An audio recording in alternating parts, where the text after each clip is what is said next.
네, 안녕하세요. 오늘은 2025년 10월 2일 목요일 아침이고요. 아침 공장 하와드 진지 402일째입니다. 오늘 또 힘차게 외치면서 시작하겠습니다. 자, 오늘은 이 또 사피엔스 한 부분을 말씀을 드리겠습니다.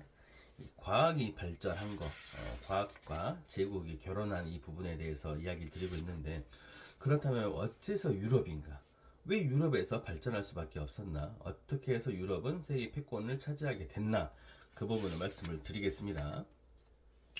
로마에게 서유럽은 황량한 서부에 지나지 않았고 광물, 노예를 제외하면 기여하는 바가 거의 없는 곳이었고, 유럽이 많은 또 북유럽도 워낙 황량하고 미개해서 정보가 가치조차 없었던 그런 곳이었죠. 근데 유럽이 이렇게 군사, 정치, 경제, 문화 발전에 온실이 된 것은 15세기 말에야 생긴 일이고요.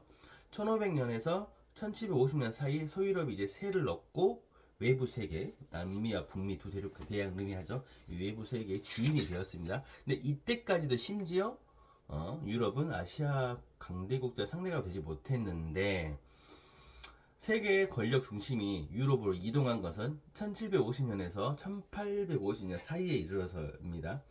이때 이제 많은 아시아 강대국들한테 모욕을 안기고 영토의 많은 부분을 점령을 했죠. 그리고 1900년이 되자 유럽은 세계 경제와 대부분의 땅을 확고하게 지배를 하고, 1950년에 이르러서는 서유럽과 미국이 합친 그 생산량이 세계 전체 생산량의 절반이 넘었고, 심지어 이때 이제 중국은 5%로 이렇게 떨어졌다고 합니다.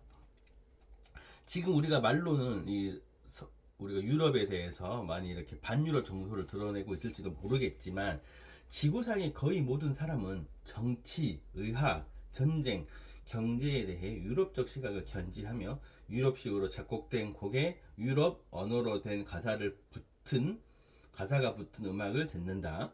오늘날 급성장하는 중국 경제 머지않아 세계 1위로 살아날지도 모르는 그 나라의 경제도 유럽식 생산 및 금융 모델 위에 건설되었다. 지금 이제 중국도 어떤 자본주의의 그런 체제를 좀 받아들이면서 이런 식으로 많이 바뀌고 있죠. 경제에 대해서 특히 많이 바뀌었죠. 어떻게 유라시아 변방에 있던 이들은 그 우주에서 뛰어나와 전 세계를 정복할 수 있었을까? 그래서 이제 유럽 군대가 흔히 했던 말은, 뭐가 오든 상관없다. 우리에게는 기관총이 있고 그들에게는 없다. 민간 기술의 중요성도 군사 기술 못지 않았다. 통조림은 병사들을 먹여 살렸고 철도와 증기선은 군대와 장비를 수송했다. 병참 부분에서 이 같은 진보는 유럽인이 아프리카 정복에 기관총보다 더욱 중요한 역할을 했다. 통조림, 식사 이런 것들, 그리고 이런 어떤 의약품들 이런 것들이 오히려 더 물론 군대에 대해서 이런 군 어떤 장비들도 중요하지만 이런 민간 기술도 아주 중요했다고 하죠. 근데 이런 일이 왜 이렇게 유럽에서 있었냐는 거죠. 그 이유가 중국인과 페르시아인에게 부족했던 것은 증기기관 같은 기술적 발명이 아니었다.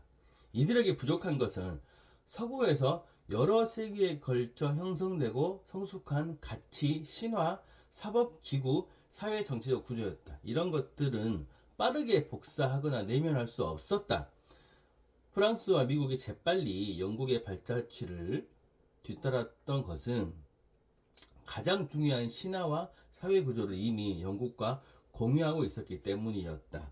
중국인과 페르시아인은 사회에 대한 생각과 사회의 조직 방식이 달랐던 탓에 그렇게 빨리 따라잡을 수 없었다.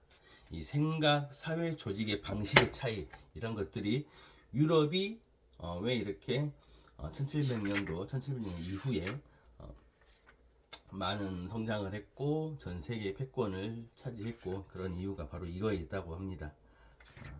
그리고 이제 이게 바로 근대 초기 유럽은 어떤 잠재력을 개발했기에 근대 후반 세계를 지배할 수 있었을까? 이 질문에는 서로 보완적인 두 가지 답이 존재하는데, 바로 현대과학과 자본주의다. 이 현대과학과 자본주의, 이게 중요합니다. 유럽인은 기술적인 우위를 누리기 전부터도 과학적이고 자본주의적 방식으로 생각하고 행동하는 습관이 있었다. 과학적이고 자본주의적 방식으로 생각하고 행동하는 습관.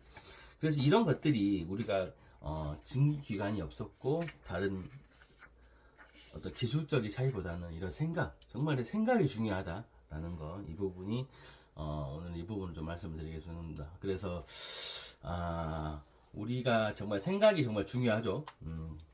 그리고 또 중요한 게 그 생각을 행동으로 옮기는 거, 실천하는 거, 그게 참 중요하다고 생각을 하는데, 제가 참 이 부분을 읽으면서 그래, 참 그 전에 중국이라는 이 거대한 국가가 엄청나게 정말 발전을 하고, 중국에서부터 오히려 그리고 또 몽골 제국도 그러지 않았습니까? 저 멀리까지. 하지만 계속적으로 싸워왔던 그런 유럽인들의 생각들, 그런 것들이 정말 결국에는 이렇게 전 세계를 이렇게 바꿀 수 있는 그런 게 있지 않았나라는 생각이 들면서, 이번 또 연휴 때 이제 내일부터 또 쉬는 연휴지 않습니까? 그래서 저는 이제 여러 가지 책을 보려고 좀 구매를 해놨는데, 그 책도 읽고 또 우리 고명환 작가님이 추천해준 책도 읽으면서 지금 숏폼 1분 30초짜리 또 이런 이야기도 하셨는데, 저도 조금 더 생각을 바꿔보고, 그리고 이 생각을 행동으로 옮기는 거, 그런 것들을 조금 더 이제 실천을 하면서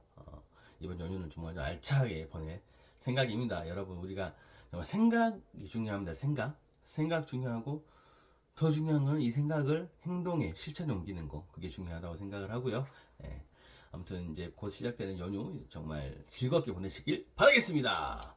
하나, 나는 세상 사람들에게 도움이 되는 삶을 산다. 둘, 이렇게 하면 돈은 저절로 따라온다. 셋, 매일매일 성장하고 감사하는 마음을 가진다. 넷, 아침 긍정 확언을 통하여 열정을 꾸준하게 유지한다. 다섯, 내가 원하는 걸 살아야 100% 매일매일 외쳤다. 그럼 다 이루어졌다. 여섯, 매일매일 영어 공부, 일본어 공부를 꾸준하게 했더니 3기고 능통자가 되었다. 일곱, 매일매일 1시간 독서 습관으로 인해 드디어 내 책이 발행되었다. 여덟, 매일매일 2만 보 걷기 운동을 통하여 건강을 꾸준하게 했다. 모든 것이 감사합니다. 이미 다 이루어졌다. 여러분, 오늘은 분명 멋진 일이 일어날 거예요.